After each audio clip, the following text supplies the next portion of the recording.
ഗണപതയേ നമഃ. ഓം സം സരസ്വതീ നമഃ. നമസ്കാരം പ്രിയപ്പെട്ടവരെ, ലളിതം സാഹസ്രകത്തിലേക്ക് ആദരവോടെ സ്വാഗതം. ഇപ്പോഴത്തെയും പോലെ ഗീതാ ശ്ലോകത്തോടുകൂടി നമുക്ക് ആരംഭിക്കാം. ഓം ശ്രീകൃഷ്ണ പരമാത്മനേ നമഃ. അഥ ശ്രീമദ്ഭഗവദ്ഗീതായ സാഖ്യയോഗോ നാമ്നേ ദ്വിതീയോധ്യായേ 43 ശ്ലോകഃ. കാമാത്മാനഃ സ്വർഗപരാ ജന്മകർമ്മഫലപ്രദാം ക്രിയാവിശേഷബഹുലാം ഭോഗൈശ്വര്യഗതിം പ്രതി. കഴിഞ്ഞ ശ്ലോകം മുതൽ എങ്ങനെയുള്ളവർക്കാണ് ഏകാഗ്രമനസ്കത ഇല്ലാത്തത് എന്ന് പറയുകയാണ്. ഭോഗചിത്തന്മാരായിട്ടുള്ളവരും സ്വർഗം കാക്ഷിക്കുന്നവർക്കും പുനർജന്മവും കർമ്മഫലവും നൽകുന്നതും ഇങ്ങനെയൊക്കെ വിശ്വസിക്കുന്ന ആളുകൾക്ക് ഏകാഗ്രമനസ്കത ഉണ്ടാകുന്നില്ല. നാമത്തിലേക്ക് പോകാം. നാമം 487. വദനദ്വയ. 2 വദനങ്ങളുള്ള ശക്തിയെ വദനദ്വയ എന്ന് വിശേഷിപ്പിക്കാം. 2 വദനങ്ങൾ എന്നത് ജീവനെ കുറിക്കുകയാണ്. എങ്ങനെയാണ്? നമ്മുടെ ശ്വാസനിശ്വാസങ്ങളിലൂടെ ശരീരത്തിനകത്ത് കയറുന്ന വായുവിന് ഒരു മുഖവും പുറത്തേക്കിറങ്ങുന്ന വായുവിന് മറ്റൊരു മുഖവുമാണ്. അത് സ്വഭാവത്തിലായാലും പ്രകൃതത്തിലായാലും അങ്ങനെ തന്നെയാണ്. അങ്ങനെയുള്ള 2 മുഖങ്ങളെ വഹിക്കുന്നത് ശരീരവും ആത്മാവും എന്ന 2 മുഖങ്ങൾ തന്നെയാണ് എന്നാണ് പറയുന്നത്. അതിലൂടെയാണ് അവ ഒരു സ്വഭാവം സ്വീകരിക്കുന്നത്. ഹൃദയ സംബന്ധിയായിട്ടുള്ള വ്യാഖ്യാനങ്ങളെ ഒരിക്കൽ കൂടി ഉറപ്പിച്ചുകൊണ്ടും നാമങ്ങളെ വിന്യസിപ്പിക്കാവുന്നതാണ്. ഹൃദയത്തിന് 2 വദനങ്ങളാണ് എന്ന അർത്ഥത്തിലൂടെ. കഴിഞ്ഞ നാമത്തിൽ നാം ഇതിനെ തൊട്ട് വന്നിരുന്നു.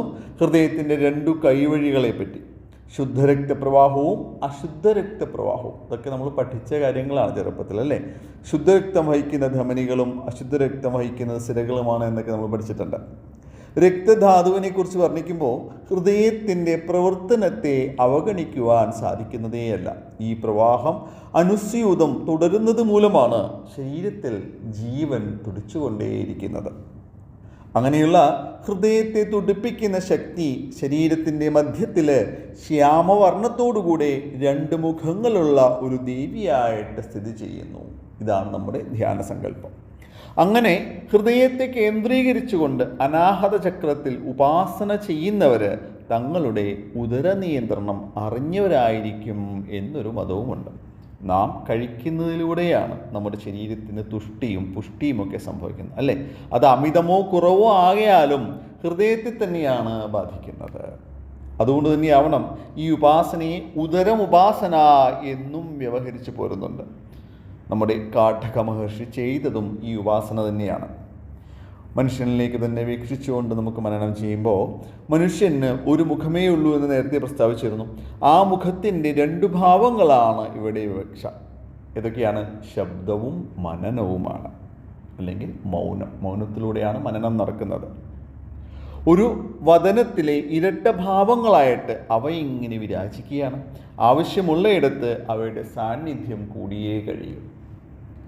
നാം അധിവസിക്കുന്ന ഭൂമിയിലേക്ക് നോക്കുമ്പോഴോ പകല് രാത്രി എന്നീ 2 മുഖങ്ങളാണ് ഭൂമിക്കുള്ളത്. അതിൽ തന്നെ ഒന്ന് ശബ്ദവും മറ്റേത് മൗനവുമാണ്. സസ്യലതാദികളിലേക്ക് നോക്കുമ്പോഴും അത് 2 ഇതൾ രൂപത്തിലുള്ള മുളകളിലൂടെയാണ് ദൃശ്യമാവുന്നത്. ഇങ്ങനെ ഓരോന്നിനെ കുറിച്ച് ചിന്തിക്കുമ്പോൾ നമുക്ക് അതിനുള്ളൊക്കെ ബാഹ്യാർത്ഥങ്ങളും അന്തരാർത്ഥങ്ങളും കിട്ടും. നാമം അവസാനിപ്പിക്കാം. നാമത്തിലെ ചിന്ത, ശബ്ദവും മൗനവും, ഇത് 2ഉം മനനം ചെയ്തുകൊണ്ടായിരിക്കണം നാമം ഭംഗിയായിട്ട് കഴിഞ്ഞു പോകേണ്ടത്. നമസ്കാര ശബ്ദം.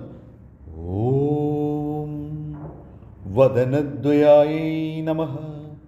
നന്ദി, നമസ്കാരം.